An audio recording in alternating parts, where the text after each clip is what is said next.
السلام عليكم ورحمة الله وبركاته. ازيكم يا حضرات؟ عاملين ايه؟ فيديو جديد من قناتكم لفة في مصر. ودلوقتي يا حضرات احنا عند بوابات اسكندرية ورايحين مباشرة للقاهرة، وهنتابع مع بعض ايه اللي حصل في الطريق.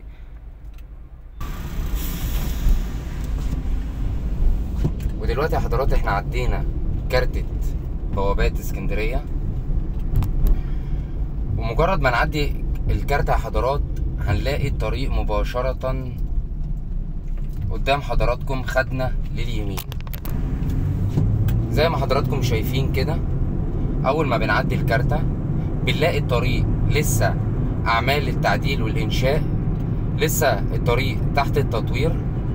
الطريق من جهة القاهرة لاسكندرية بالكامل افتتح وبالكامل خلص، لكن الطريق من الجهة المعاكسة واحنا رايحين على القاهرة مجرد ما نعدي البوابات لسه الشغل قائم عليه. وزي ما حضراتكم شايفين كده يافط ارشادية انتباه. تمام، دلوقتي احنا في الطريق الرئيسي اللي هو لسه بيتم التوسيع عليه يا حضرات، ومجرد ما هنمشي عليه شوية هنلاقي الطريق اجباري خدنا لطريق الخدمات اللي بيبقى موجود عليه النقل يا حضرات. طريق الخدمات ده بنفضل ماشيين عليه بقى فترة طويلة جدا لحد يا حضرات قبل طريق العلمين، قبل دخلة وادي نطرون.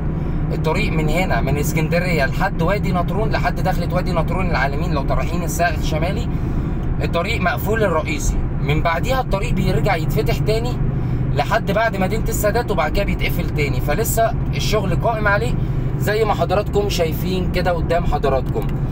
احنا النهارده يوم 17 في الشهر، الفيديو حديث، متابعين مع بعض اخر تطورات الطريق. وانا اسف جدا جدا على الغيبه الطويله اللي بغيبها على حضراتكم، لكن كان عندي ظروف يعني بمر بيها وكده، وانا ببقى زعلان جدا جدا لما بغيب عن حضراتكم، ان بصراحه يعني حضراتكم بتدوني طاقه ايجابيه كبيره جدا. ببقى متفائل دايما بالاراء بتاعتكم وبالكومنتات بتاعتكم سواء ايجابيه او سلبيه، بحبها كلها جدا.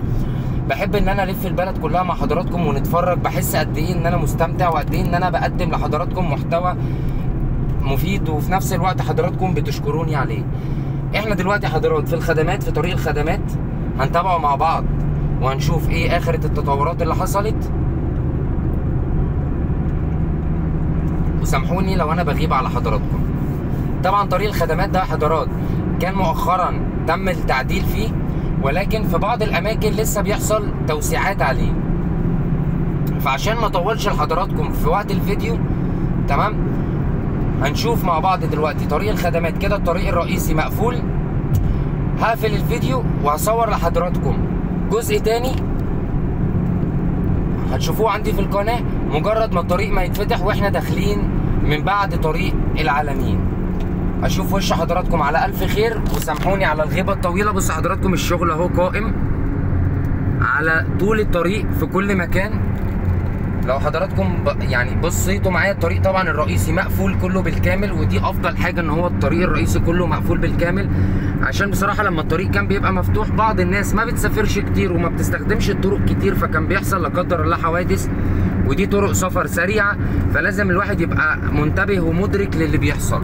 طبعا بالنسبه لطريق الخدمات زي ما حضراتكم شايفين كده تكدس مروري قوي جدا عليه، النقل بيكون ده طريقهم، فلازم يا حضرات ان احنا نتجنبهم ونحاول نمشي بعيد عنهم في مكان لوحدينا.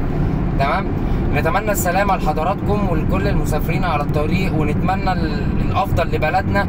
طرق بلدنا كلها ابتدت تحلو، وبلدنا ابتدت تظهر وتحلو، وان شاء الله ان شاء الله الازمه اللي احنا بنمر بيها دي يا رب يا رب تعدي على الف خير.